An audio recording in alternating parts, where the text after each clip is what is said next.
If your wife hints she might be in the mood, your kids will sense it and won't go to bed for 3 years.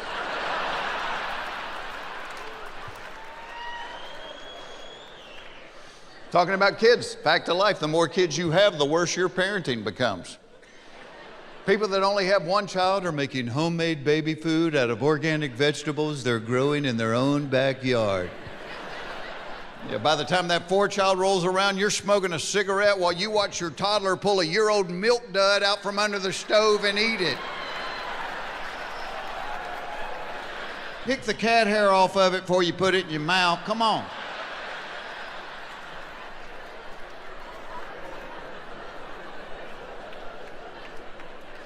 Fact of life, out of all the dinosaurs, the Tyrannosaurus Rex was the meanest because his arms were too short to reach his wiener.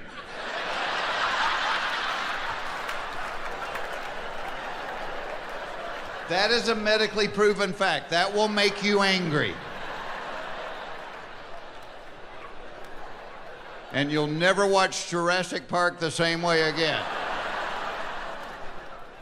Fact of life, if you're driving down the interstate and you come up behind that old pickup truck that has like 13 wooden pallets stacked in the back and they're held together by like 2 ratty bungee cords, we all say the same prayer.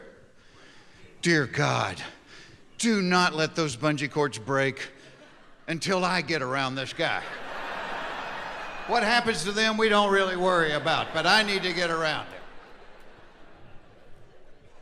Fact of life, when your kids go off to college, you need to be concerned about the excessive drinking, the wild sex, the sleeping till noon, and you need to worry your kids might be doing the same thing.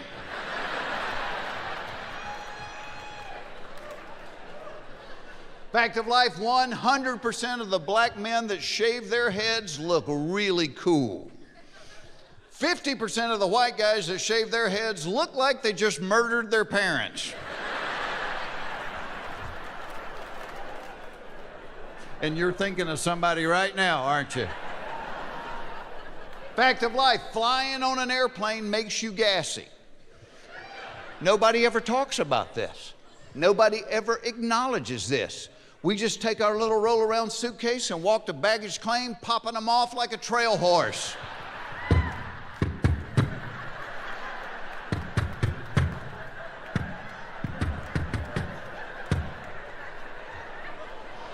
Okay, let me tell you what makes me feel better. When I write this stuff, I don't know if it's just me or not. But when you laugh like that and start punching each other, I know there's others in the club. And I think that's why TSA is always in such a bad mood, by the way.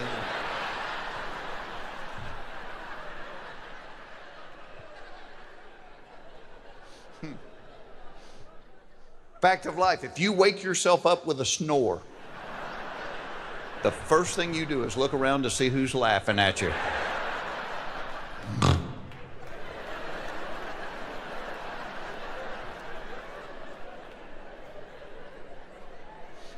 Fact of life, when your wife or girlfriend gets tipsy, there is a very fine line between her talking dirty to you and sleeping like a hibernating bear. And by fine line, I mean about half a sip. You wait till we get home tonight, mister. I'm gonna tear you up.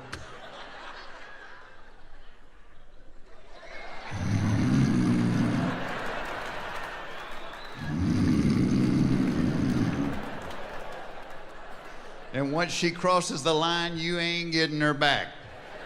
It's like the paramedics putting the paddle on a body with no head. You're wasting your time. Baby, wake up for like 1 minute. 1 minute, please.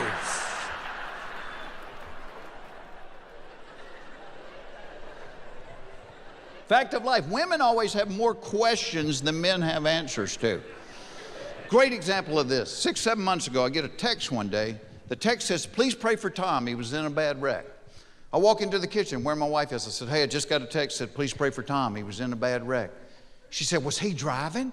I said, I don't know. I just got a text that said, please pray for Tom. He was in a bad wreck. Were Carol and the kids in the car with him? I don't know, I just got a text, said, please pray for Tom, he was in a bad wreck. Were the people in the other car hurt? I don't know, I just got a text, said, please pray for Tom, he was in a bad wreck. What hospital did they take him to? I don't know, I just got a text, said, please pray for Tom, he was in a bad wreck.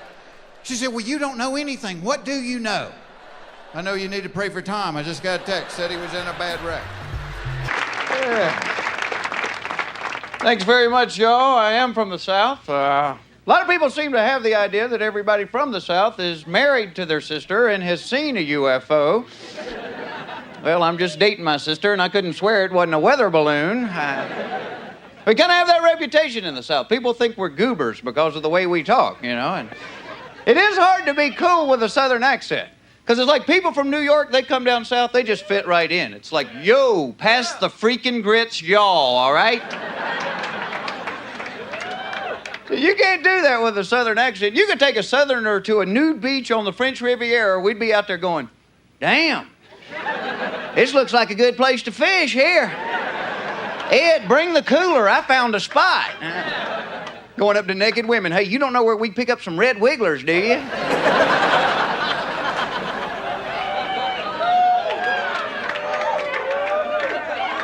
A lot of people have the idea everybody from the South is a redneck. Now, that's not necessarily true. I've been all over the country. There's rednecks everywhere. A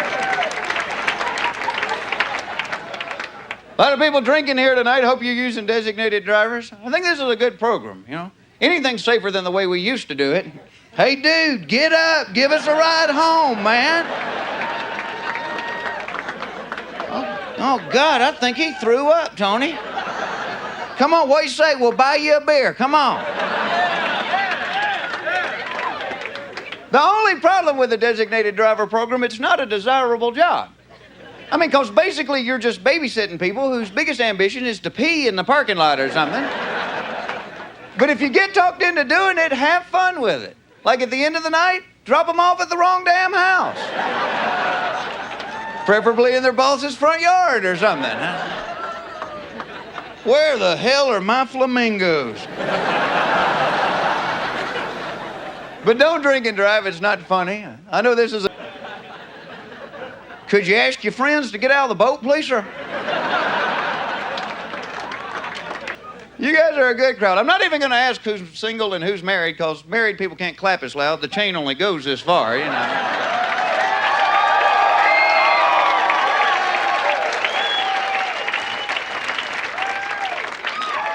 I think out of the two groups, I think single people probably have the toughest life. Just the word single itself, you know, S-I-N-G-L-E. Stay intoxicated nightly, get laid every day.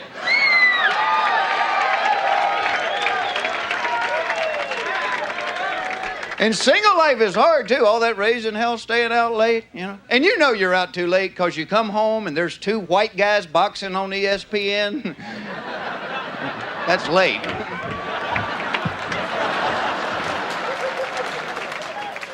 Dating's the hard part of being single, especially if you go out with a girl that forgot to tell you she had a boyfriend.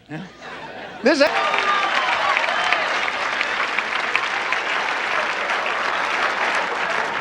I am a married man now. I love my wife to death. I really do. Love being married. And my wife and I don't fight much. I find when we fight, we always fight about money.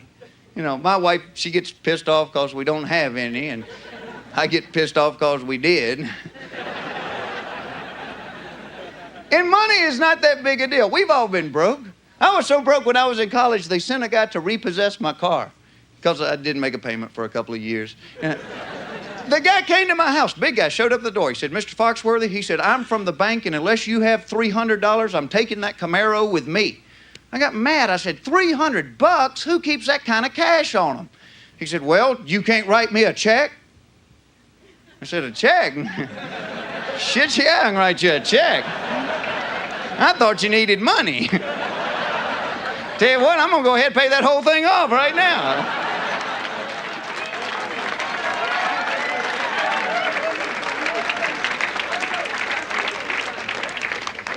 But overall, married life is great. My wife and I, we're trying to have a kid now. We've been trying about 6 months, I guess, and she's not pregnant yet, but I figure if you got to be a failure at something, ooh, this is about as much fun as anything, so... But my wife's a little concerned. She made us an appointment at one of these fertility clinics. You know what I'm talking about? And I was a little nervous because I knew what they wanted. I just didn't know how they planned on getting it, you know. I mean, I didn't know if the doctor took matters in his own hands or if it was like a dairy or what, you know. I talked to a friend of mine that had been through this. He said, Jeff, don't worry, it's just a do-it-yourself place. He said, you go down there, they give you a little cup and a Playboy magazine. He said, you take them off in a little room and just do what you've always practiced at, you know. And I'm thinking, well, hell, I hope it's an issue I don't have, you know. Well, because that would be embarrassing. Do you have another month? This isn't doing anything for me here, huh? Something with a redhead if you got it, huh? So I went down to the place. About 3 weekends ago, I went down there. I was waiting out in the lobby. The nurse calls me in, and she just hands me a cup. No book, just a cup. And I'm bumming, but hell, I got a great imagination.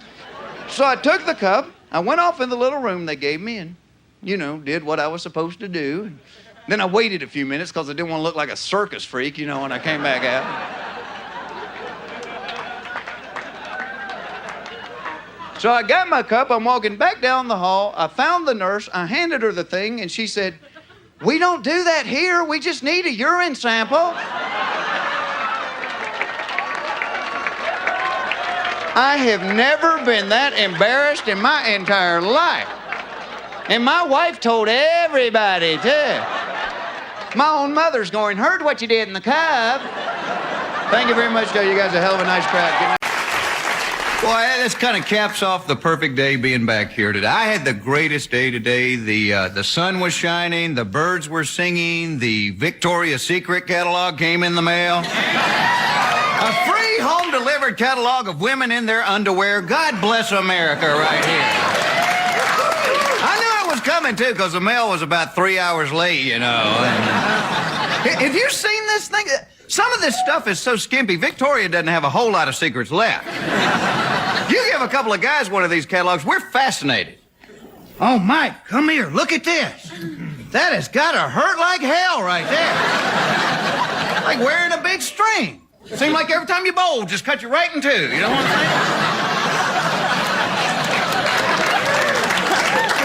saying? And don't get me wrong, I'd much rather look at the catalog at home than to go into the store. I mean, because if you're a guy, you do feel like a pervert when you're in the Victoria's Secret store. You feel like the girls behind the counter have the sex offender catalog and they're just trying to match your picture out. Sally, look at the guy with the panties on his head. That is the same guy. I learned something in the new catalog, too. Victoria's Secret makes men's underwear now. See, I didn't know that. Well, see, my only thought is, please, dear God, keep it simple. Nothing fancy, nothing like those teddies, that combination bottom and top. Can you see men dealing with this? Look, Frank, I'm not saying it ain't pretty, all right? I just wouldn't wear it fishing if I was you. I tried that last month, spent the whole day just cast and tug. Cast and tug.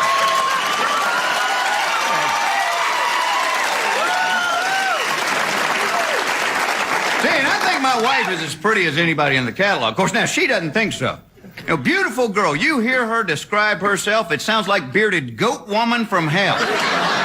If she looked like that, I'd chain her up in the garage, charge $3 for people to look at her. Now stand back, this is scary stuff, I'm not kidding. That is my wife. Now give me the money. See, but she's smarter than I am because she takes so long to get ready, but no matter how late she's running, she knows how to keep me running just as late. This is her best trick right here. When she's putting on this eye stuff, I have no idea what this is, but look. You're not wearing that, are you? No, I ain't wearing this. Just what I'm wearing while you're getting ready.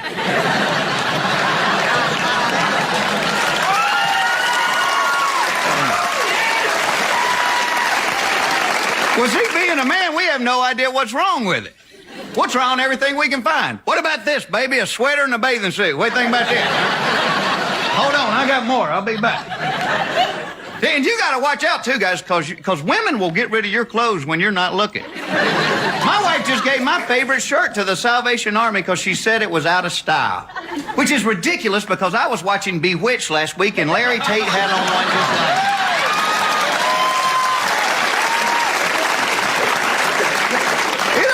Me. As little as men know about fashion, girls, you still ask our opinion about stuff. We'll be ready to walk out the door. door, and my wife say something like, honey, which earrings look better with this, the white ones or the black ones? I'm like, oh boy, I got a 50-50 shot at this. I say the white ones. The white ones? Now I've got to change this blouse. Never leave this. Well, see, I mean, men just don't care as much. Yeah, you never see a guy picking up his buddy to go fishing at 5 o'clock in the morning going, dang, Bill, you ain't gonna wear that shirt with them shoes, are you? It's after Labor Day, for crying out loud.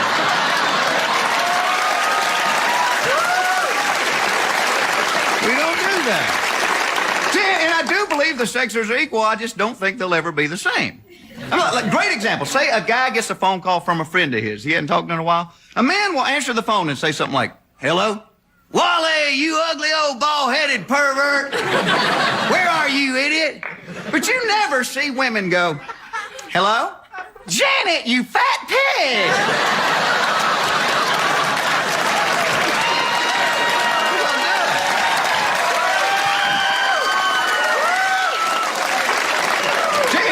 And talking about friends, and women know this, men are like little kids. You can't let us out to play with our friends because we never come back when we're supposed to.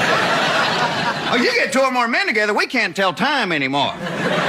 Baby, we'll be back by 5:30, 5:45 at the latest. And then we come rolling in like February.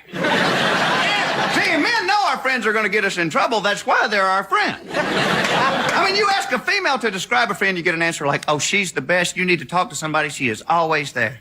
You ask a guy to describe a friend, you're going to get something like, oh, he's a great friend. He'll come get you out of jail at 3 o'clock in the morning.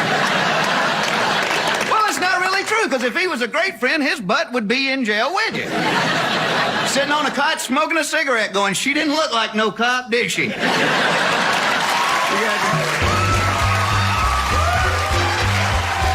Hi, how you doing tonight?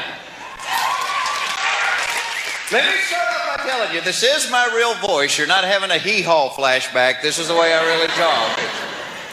I am from Atlanta, Georgia. I don't live there now. I moved to L.A. a couple of years ago, and I never thought I would leave the South. But I started doing a little TV and getting on the air, and then my kinfolk said, Jeff, move away from there. And can't believe you laughed at that, honestly. What can I tell you is going on with me? I just found out 2 months ago I'm going to be a father for the first time. I'm really excited about that. Thank you. When my wife finds out, she's going to kick my ass, I swear. Now, she knows, believe me, she is going through some physical changes. Now, she is wearing the bra from a Camaro now. You know? Not just for the support, but it keeps the bugs off her blouse. It's I've been married about 6 years. I love my wife to death. I like women a lot, and I don't know a whole lot about you girls. I seem to know little things. Things like I know if you give a woman a little basket of seashells, they're going to put them on the back of the toilet. I do know that. I don't know why, but that's where they go. They go on the back of the toilet. You never see a toilet on the beach, but you will see a beach on the toilet. And if they don't have real seashells, they buy the fake soap ones, but you're not supposed to wash your hands with them. This past January, I drove cross country with my wife. I learned something on that trip. A woman's job on a long trip in the car is to sleep and control the heat and air conditioning. Every time I try to sneak the window down, she wakes up and goes, roll that up, I'm cold. It's like, why don't you hold a pan of muffins so we'll have something to eat when we get there? 5 days I hardly saw her. She was buried under all these jackets and blankets. Once a day I'd hear her voice. Where are we? We're in hell. That's where we are. We're in hell. Just crossed the River Styx 2 miles ago. Now, the only fun I had on the whole trip was knowing everybody that passed our car on the right-hand side was laughing their ass off at her doing that open-mouth jello neck head bob.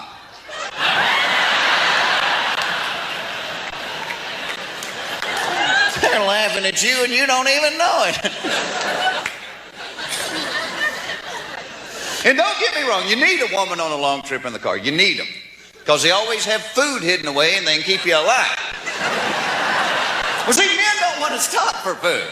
Men don't want to stop for anything. Because men want to be able to get there, to walk in the front door and go, made it in 5 hours, 18 minutes.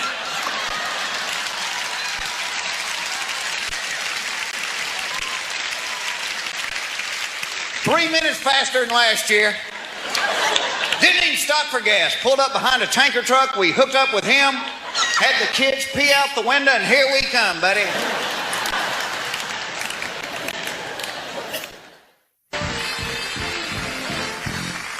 Thank you very much. It is nice to be back here. As Charlie said, I did write the book, You Might Be a Redneck If. In fact, I have to tell you, this summer I was working in Oklahoma. A guy brought one of the books to the show. The book was real beat up. And the guy came up to me. He said, sir, he said, I keep this on the back of my toilet. Would you sign it? I said, well, if you'll hold it, I'll sign it. But for those of you that may not know if you're a redneck or not, they asked me to do a few to try to help you out. Things like if you own a home that is mobile and 14 cars that aren't, you might be a redneck.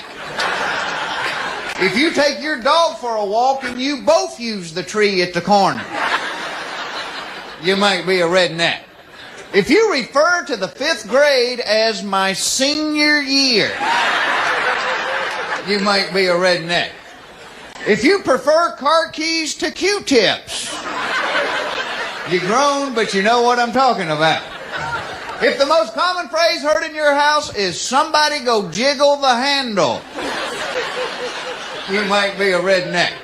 If you've ever taken a beer to a job interview, you might be a redneck. If you see a sign that says say no to crack and it reminds you to pull your jeans up,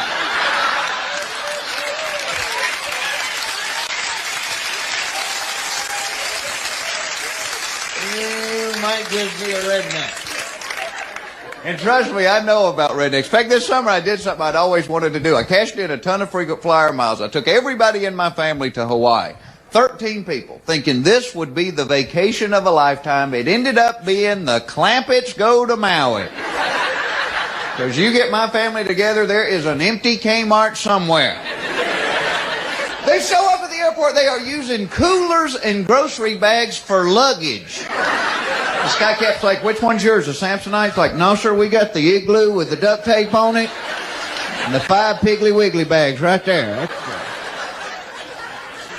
And on the plane ride over there, the movie they were showing was Homeward Bound, The Incredible Journey.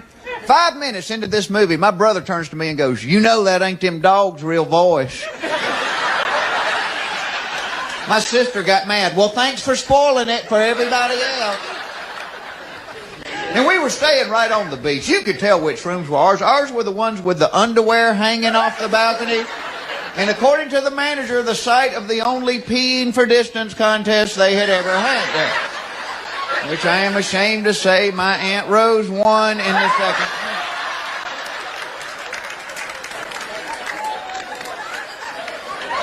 My family, they don't go to hotels much. They stole everything from this place.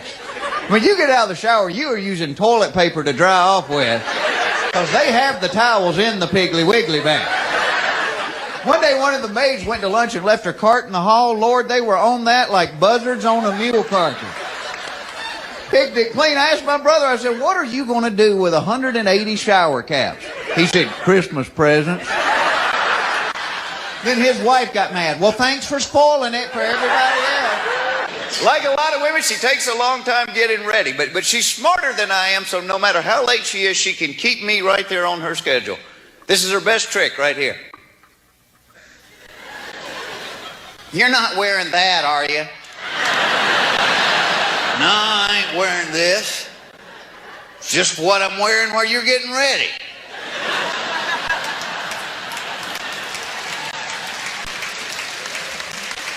And being a man, we have no idea what's wrong with it.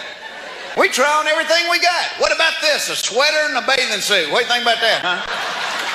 I got more. Hold on, I'll be back. It amazes me, as little as men know about fashion, girls, you still ask our opinion about stuff. We'll be ready to walk out the door. My wife would say something like, honey, which earrings do you like better, the white ones or the black ones? Oh, hell, I got a 50-50 shot at this. I'll say the white ones. The white ones now gotta change this blouse. No! Never leaving this house. Crap, I gotta shave again. When we're men, we just don't care as much about how we look. You never see a guy picking up his buddy to go fishing at 5 o'clock in the morning going, damn, Bill, you ain't gonna wear that shirt with them shoes, are you? It's after Labor Day, for crying out loud.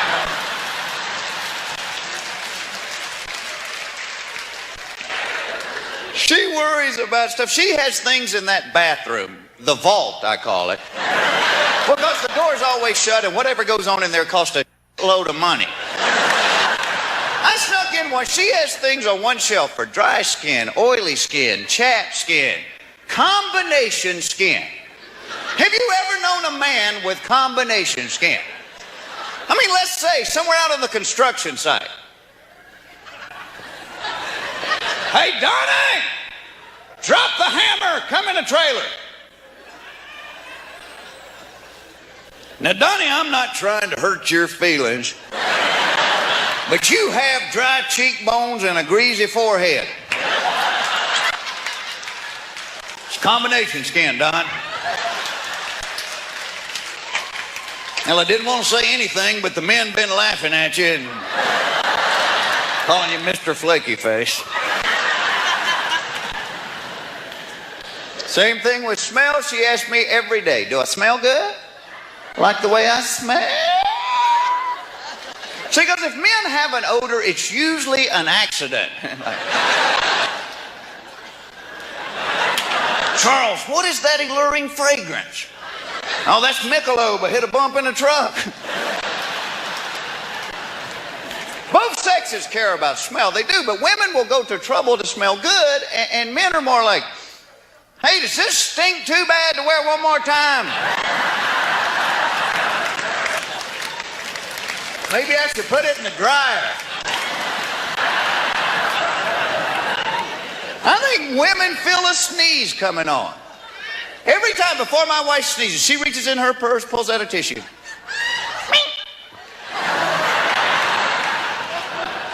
See, men have no idea we're going to sneeze. We could be riding a bus somewhere and be like, doo-doo-doo-doo-doo, wah! Oh, man, I'm sorry about your shirt. You can put that in the dryer. That'll be all right. Yeah. God bless you. Take care of yourself. Talking about going to family weddings. Last family wedding of hers we went to, her cousin got married in Baton Rouge, where LSU is, so we went down for that wedding and for the rehearsal dinner at Hooters. If I'm lying, I'm dying. And our waitress that night was qualified to work there. Matter of fact, I'm pretty sure she was on a scholarship. But the first time she walked up to the table, my wife's Uncle Don looked at her and went, woo, where'd you get them things, girl? I thought, oh, she's gonna get mad. And she didn't. She was very cool. She said, I bought them. Well, then Don's wife, Lois, said, you know, I've been thinking about buying me some. And Don turned to Lois and said, you are 62 years old. You getting a boob job would be like hanging a new chandelier in a haunted house.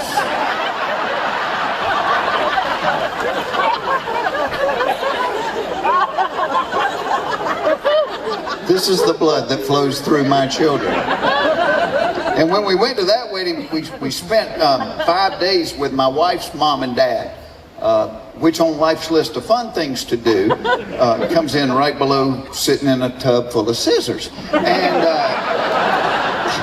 everybody here has family like this. You have people in your family, you love them. You love them to death. You just don't do real well when you have to share the same house, because your lifestyles are different. And that's the case with my in-laws, because they're getting on up there. They're in their golden years. And see, I'm out late at night doing this kind of thing, and bless their heart, it's all they can do to stay awake through the Wheel of Fortune. You're at their house, you watch American Idol, you feel like a hellraiser. It's 9 o'clock, we're still up, we're crazy! But because they go to bed so early, they get up early, which is fine. If like normal human beings, they would drink coffee and read the newspaper. That's not what happens in the nut house. My father-in-law, who is retired, who has nowhere to go, gets up at 4:45 every morning of his life. He then walks into the den and starts watching the Discovery Channel at a volume normally reserved for movie theater sound commercials. So you're lying in bed, the sun has not thought about coming up. All of a sudden you hear, like other predators of the plains, the jackal subdues its victim by clamping its neck and slowly squeezing the life from his body. You're in the bed going, you know what, that ain't a bad idea. And it's a weird sensation to be mad and learning at the same time. Second morning we were there, I learned everything there was to know about the African willow fly before I had even peed. Do y'all know that fly only lives 28 hours? That's his entire life, 28 hours. I'm lying in the bed thinking, boy, you only live 28 hours, you can't afford to have a bad day. What happens if you get involved with a girl that wants to take it slow? Baby, we're going to be dead in 3 minutes. Spread your tiny wings and fly away.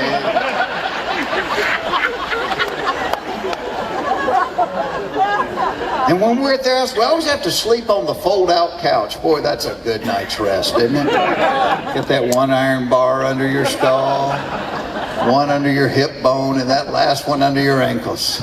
Sleeping on that thick, thick mattress. I've eaten bologna thicker than the mattress on the fold-out couch. And boy, they keep that house a little warm. The inside of their home is about the same temperature as the bottom of a rocket when it's this high off the ground, and they walk around in sweaters. Is anybody else cold?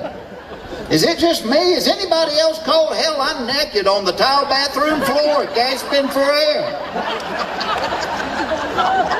Well, I remember when I was in the 4th grade and the firemen visited our school, they told us that's where the last oxygen would be, right there next to the floor. I'm in the bathroom so long, my mother-in-law's beating on the door. Do you need a Correctol? You eat too much cheese.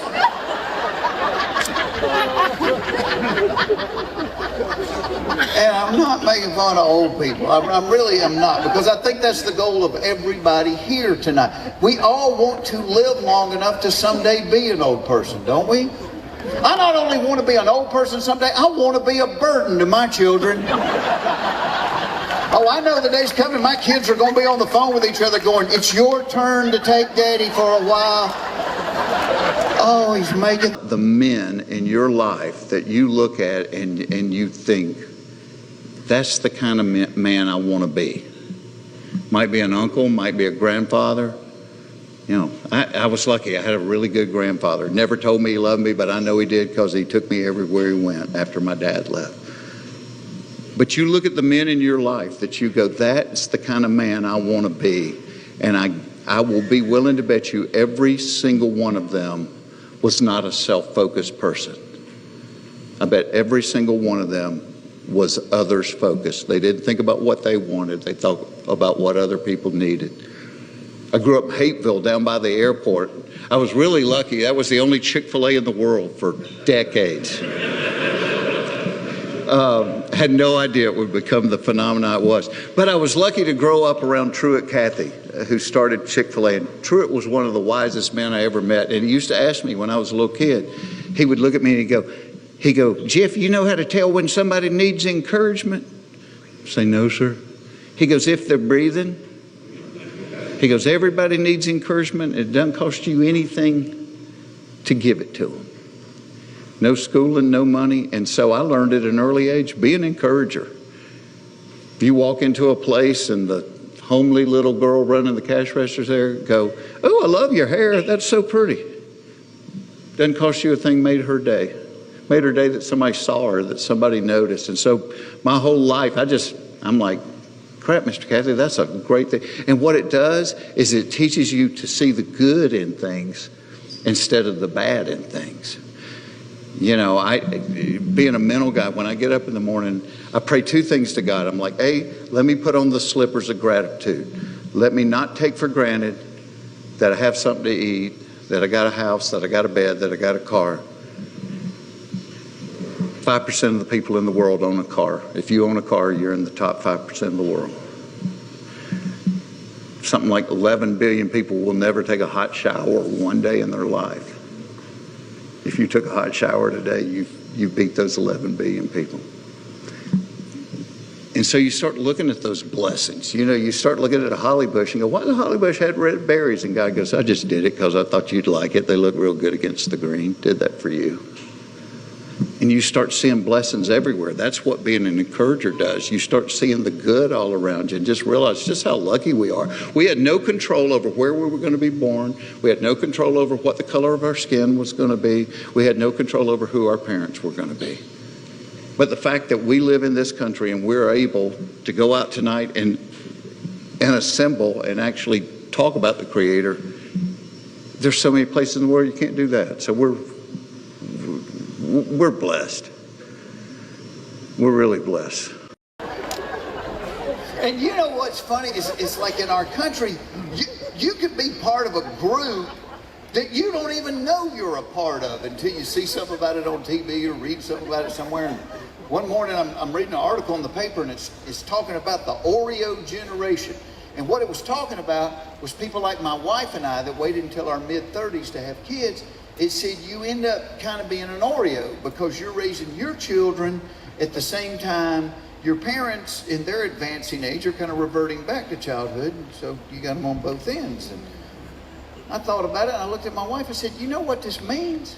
This means we got two that are out of diapers and two that are going into them. And as bad as it was with the little ones, I don't think it's going to be any more fun with the big ones. I don't want to be sitting there watching football with my father-in-law going, Ed, don't you lie to me, Ed.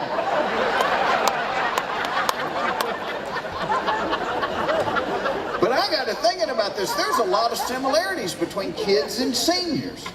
Like they both get discount ticket prices at the movie theater. They both have their own special menu in restaurants. You have to worry about both groups taking drugs. Because it's not just kids. Seniors get a hold of some good stuff.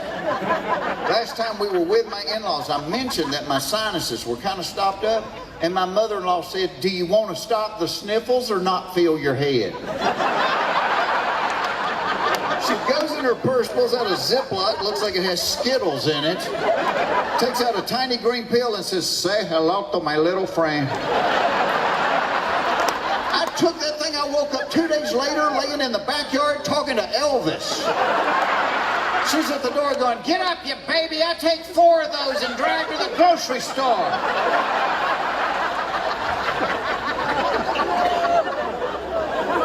The kids don't listen to you, the seniors can't hear you. My mother-in-law has a hearing aid that she hardly ever wears because she thinks it doesn't look good. Which, as we all know, is the reason they give you a hearing aid. But you can tell when she's not wearing it because if she doesn't have it in, she talks louder than anybody on the planet. One night they come to visit around Christmas time. We go to the movies one night. Stand in line at the movie theater. She tapped me on the shoulder and said, don't look now, but the man behind us is cross-eyed as a bat.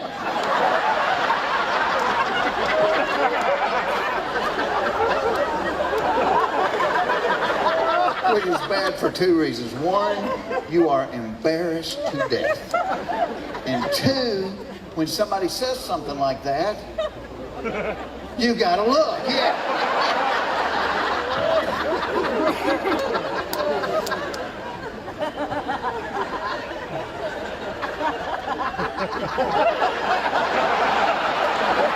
Turn around, this guy is glaring at me. Well, he may not have been glaring at me, but he was glaring at somebody.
And you know what's funny? It's like in our country, you could be part of a group that you don't even know you're a part of until you see something about it on TV or read something about it somewhere. And one morning I'm reading an article in the paper, and it's talking about the Oreo generation.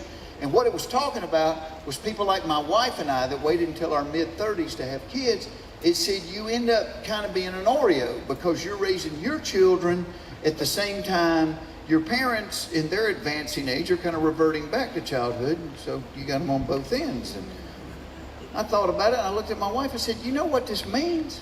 This means we got two that are out of diapers and two that are going into them. And as bad as it was with the little ones, I don't think it's going to be any more fun with the big ones. I don't want to be sitting there watching football with my father-in-law going, Ed, don't you lie to me, Ed.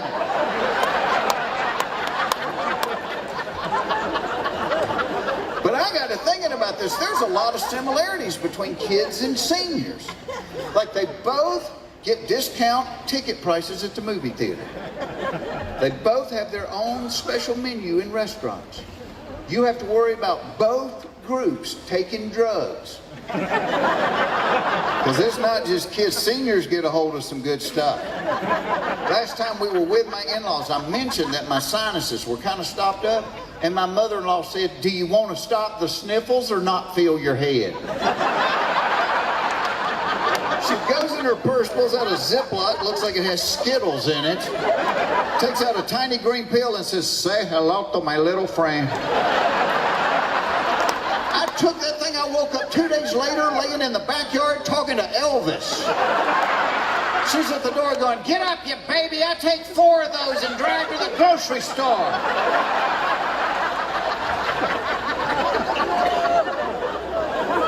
The kids don't listen to you, the seniors can't hear you. My mother-in-law has a hearing aid that she hardly ever wears because she thinks it doesn't look good.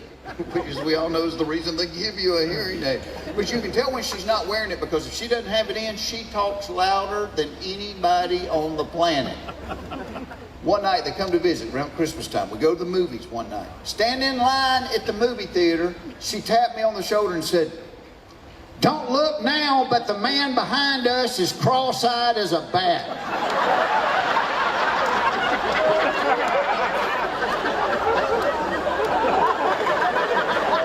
Which is bad for 2 reasons. 1, you are embarrassed to death. And 2, when somebody says something like that, you gotta look, yeah.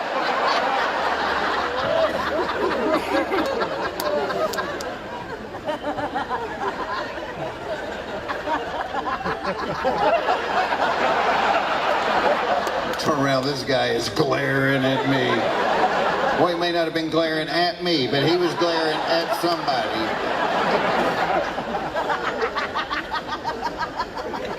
I don't know why my wife continues to ask every year, what do you want for your birthday? What do I always want for my birthday? What's every man in here want for his birthday? The same thing every woman in here doesn't want for her birthday. Never one time has my wife said, you know what, this year, forget the flowers, forget the presents. Why don't you just lock that door and take me to Squeal Town?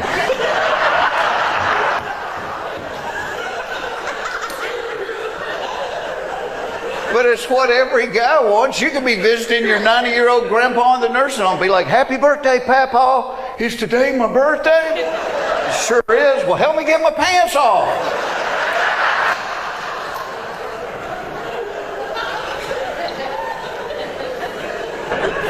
I don't know why a dog can eat his own vomit, gobble up cat poop, and lick his rear end for hours and be totally fine.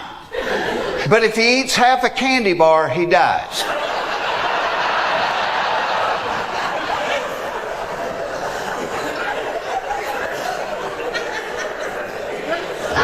I don't know why in 2023 we still have jobs that we will call men's jobs or women's jobs. Like if there's a noise in the house in the middle of the night, whose job is it to go check out the noise? It's the man. Let's be honest. Yeah, you never see this. Phyllis. Phyllis. Run downstairs, see what that noise was.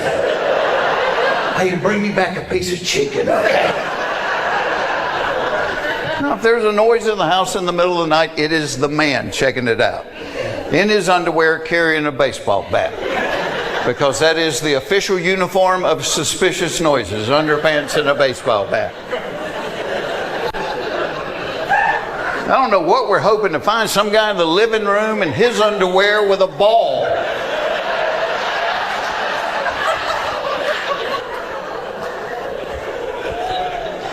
And my dad didn't even need the baseball bat, because my dad wore those gigantic boxer shorts that were always gapped open in the front. That gap was like a taser to a thief. Shut the gap, shut the gap. Here, take my wallet, just shut that gap.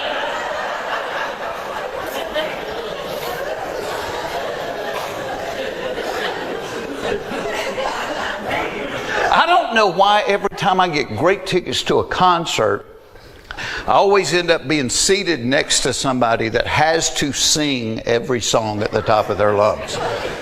So several years ago, Simon and Garfunkel came to Atlanta. My wife wanted to go. She had a couple of friends that wanted to go. Well, my mother-in-law wanted to go. Quick backstory on my mother-in-law. My mother-in-law has hearing aids that she refuses to wear because she thinks they don't look good. But because she doesn't wear them, she can't hear a lick. She talks louder than anybody on the planet. One night, around Christmas time, we go to the movies.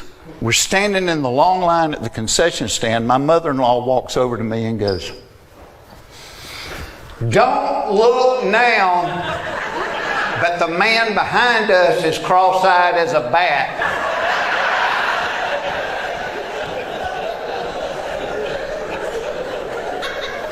Which is bad for two reasons. One, you're embarrassed to death. And two, when somebody says something like that, yes, you've got to look, you know. Then I'm like,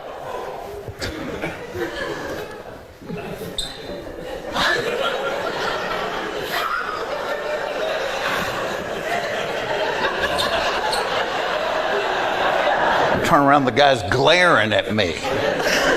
Well, he may not have been glaring at me, but he was glaring at somebody. So we go to Simon and Garfunkel. Somehow I end up being seated next to my mother-in-law. She doesn't have the hearing aids in. She sang every Simon and Garfunkel song, and she knew the words to none of them. Like a witch over Bubbles' daughter. Or you can, I will grieve. By the time the fourth kid comes along, you're drinking a beer while you watch your toddler pull a milk dud out from under the stove and eat it.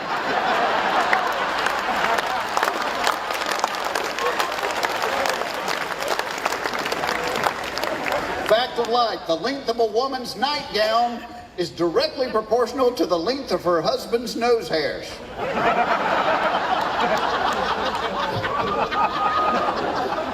We're a little iffy on that one.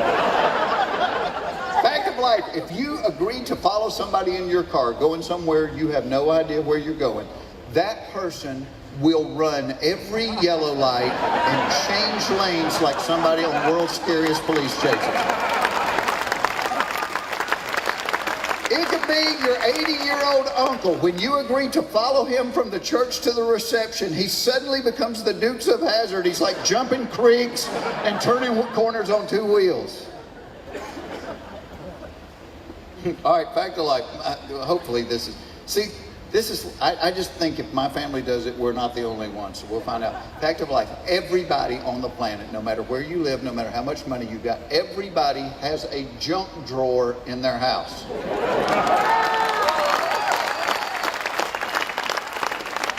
Okay, I've never been to your house. Let me see how close I come. Within that drawer, there are an assortment of screws and paper clips, 6 rubber bands, 2 marbles, 5 AA batteries you don't know if they're good or bad, 10 pizza coupons, all of which have expired, a broken garage door opener, 2 packets of soy sauce, some cough drops, a tube of glue Superman could not get the top off of, and 1 lens from a pair of sunglasses. Good, okay? All right, here we go.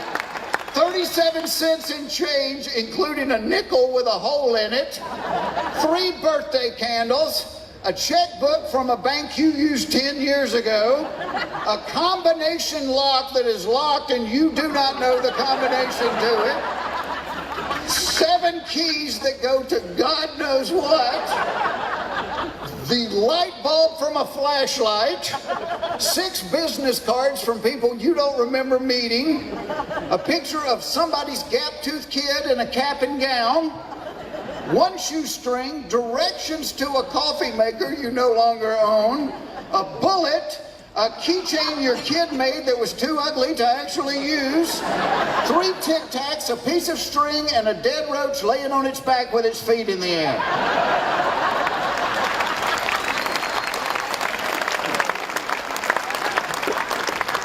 Is that pretty close?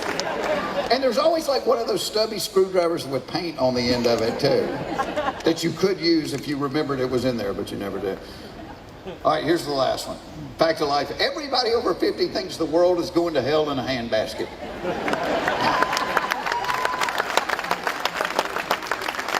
And it's our own fault.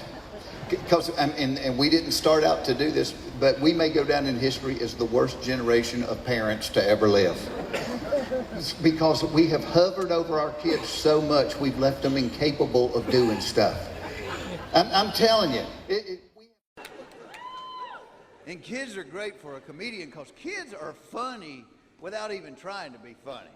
My wife and my mother-in-law had ordered bathing suits through the mail order, you know. So the bathing suits arrived. They're trying them on. My mother-in-law walks out in her bathing suit. My youngest daughter looked at her and said, "Gamma, you shouldn't draw on your legs with a blue magic marker."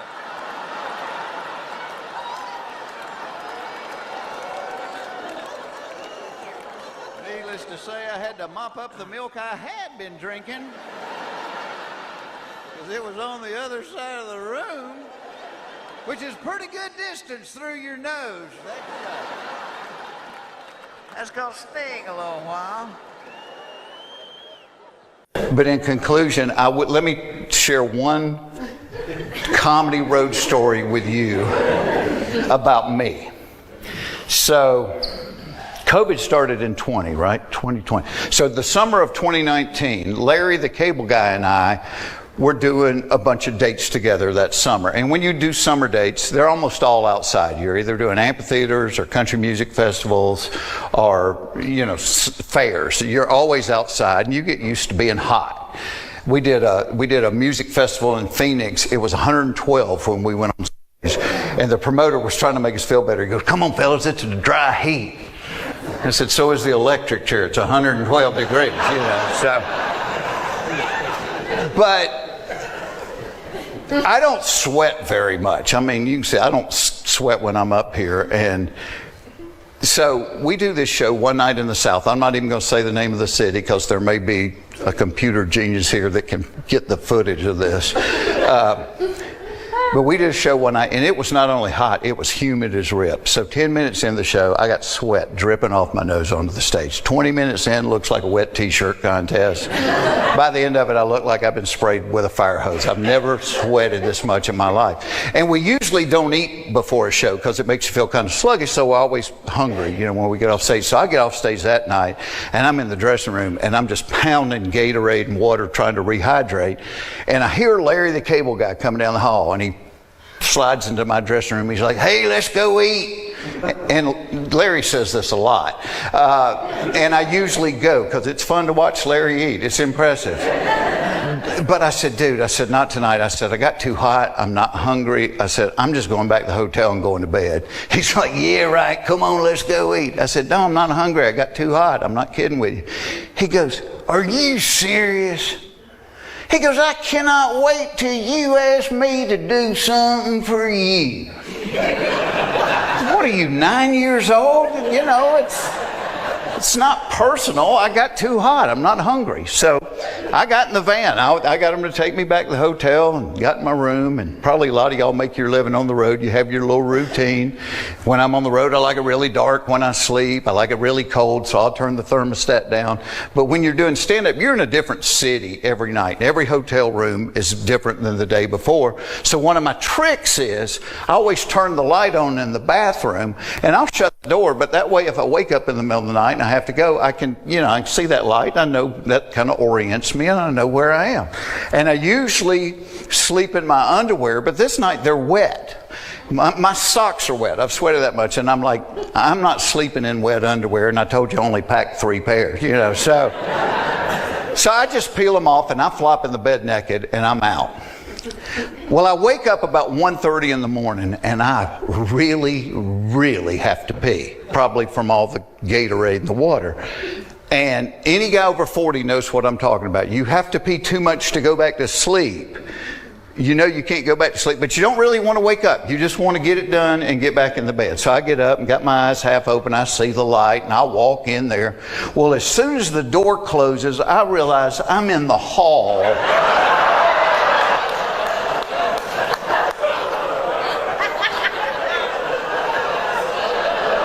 of a really nice hotel without a stitch of clothes on. And you want to wake up in a hurry, forget coffee. This is the way to do it, right here.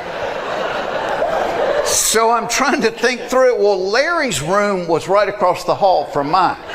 And I'm thinking, thank God, I run over there and I'm knocking on the door, and he's not answering, and all I can picture him peeking through the keyhole and laughing. But as I'm knocking on the door, I hear the elevator ding. And I'm like, okay, well, I got a 50-50 shot. They're either going to get off and go the other way, or they're going to get off and come towards me. And sure enough, these 2 Korean guys, they're talking with each other. They get off and they start walking right towards me. And I'm like, what do you do? What do you do? And I'm like, you act like nothing's up. That's what you do. So I start walking towards them. Literally past them in the hall. Hey, how you doing? And one of them said something, which I really hoped meant, wow, that was impressive. But when I looked it up on Translator, I found out it meant, did you see her mustache?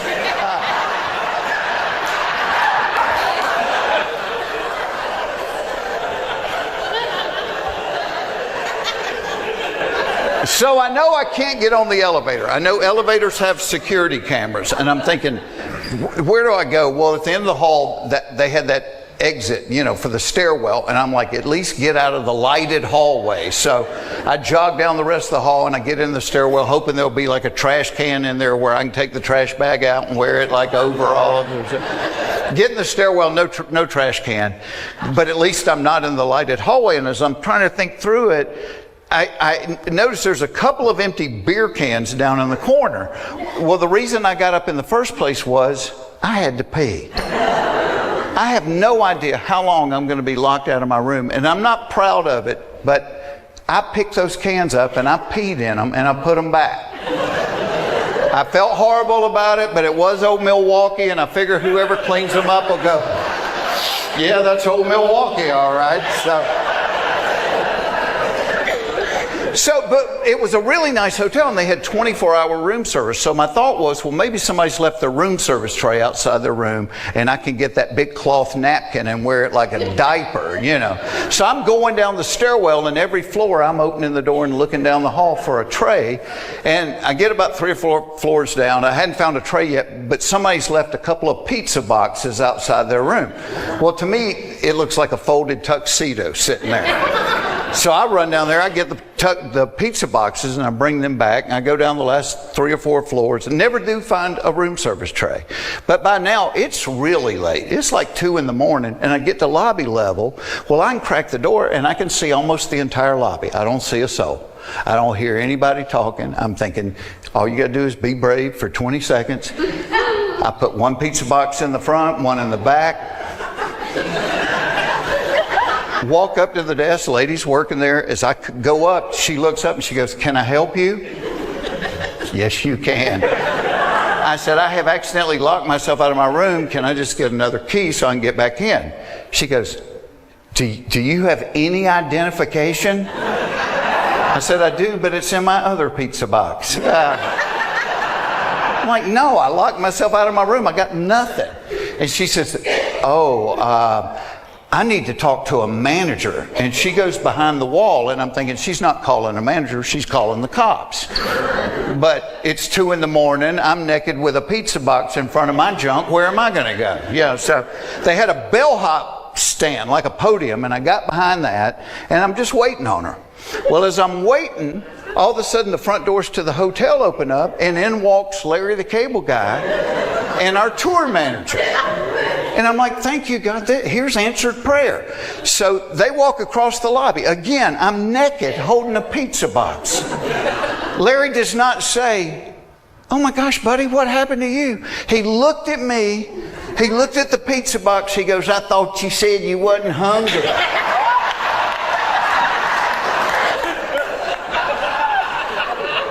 Just been sitting down here naked eating pepperoni in the lobby, you know. I said, I locked myself out of my room. Well, about that time, here comes the front desk lady back, and now she's got a security guard with her. I said, Larry, I need you to do me a giant favor. I said, tell her who I am so I can get a key and get back in my room. And he looked at me. He looked at her. He goes, I have never seen him before in my entire life. And he got on the elevator and rode up. Thankfully, the security guard started laughing. He recognized both of us. He was one of the nicest human beings I've ever met in my life. He got the magic key. He rode up the elevator with me and the pizza boxes, and we went down the hall. He let me in my room. I said, wait here. I went in and got my wallet. I gave him a $100 bill. I said, thank you so much. Please never tell anybody about this. And now I'm telling y'all for free. But I got back in my room, I put my sweatpants on, put a t-shirt on, made sure I had that room key in my pocket, and I waited about 10 minutes, and I walked back across the hall and knock on Larry's door. He opens the door, he's still laughing. He's like, he goes, I told you I couldn't wait until you asked me to do something for you. I said, all right, you got me. I said, are we even? He's like, yeah, we're even. I said, well, just to prove I don't have any hard feelings, I went and got you a beer. Thanks, y'all. God bless you. Thank you for being here.